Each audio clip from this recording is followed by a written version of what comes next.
시청자 여러분 안녕하십니까? 내외방송 뉴스입니다. 먼저 오늘의 주요 뉴스입니다.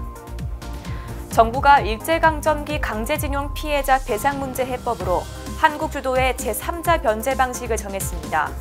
피해자 측은 받아들일 수 없다는 입장이며 민주당도 굴욕적인 강제징용 해법이라고 비판했습니다. 차기 지도부를 선출하기 위한 국민의힘 전당대회 모바일 투표에 이어 오늘과 내일 이틀간 ARS 자동응답 시스템 투표가 진행됩니다. 지난 주말 실시된 모바일 투표율은 47.5%를 넘어 역대 최고치를 기록했습니다. 더불어민주당 내 이른바 친명과 비명 지지층 간 갈등이 심해지고 있습니다. 개혁에 따른 이재명 대표 강성 지지층이 민주당 전 대표였던 이낙연 전 의원의 영구 제명까지 요구하는 청원이 나왔습니다. 배달 음식을 주문할 때 우선 고려 사항이 리뷰에서 음식 가격으로 바뀌었다는 조사 결과가 나왔습니다.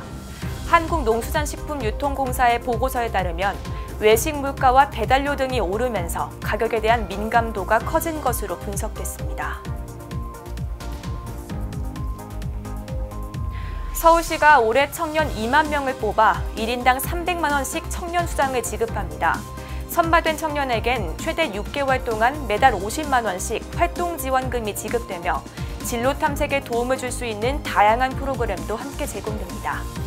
지금까지 주요 뉴스 전해드렸습니다. 정부가 오늘 일제강점기 강제징용 피해자 배상 문제에 대한 입장을 발표할 예정입니다.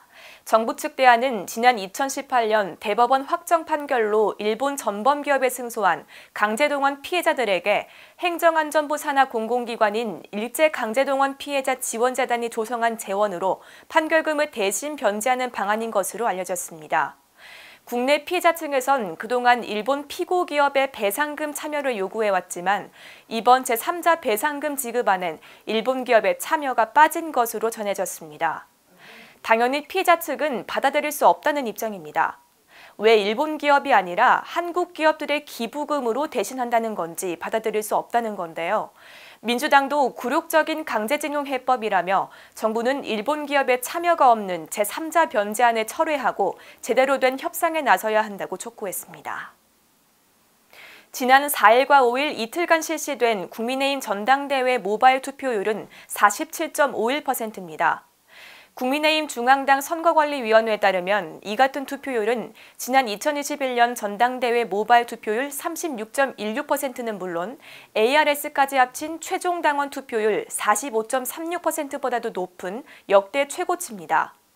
국민의힘은 오늘과 내일 이틀 동안 모바일 투표에 참여하지 않은 선거인단을 대상으로 ARS 투표를 진행할 예정인데 최종 투표율은 50%를 넘길 것으로 전망되고 있습니다. 선거 결과는 오는 8일 전당대회에서 발표됩니다. 당대표 투표에서 과반 득표자가 나오지 않을 경우 1위와 2위 후보를 대상으로 결선 투표를 실시해 오는 12일 당대표를 최종 확정할 예정입니다. 내외방송 뉴스를 마칩니다. 시청해주신 여러분 고맙습니다.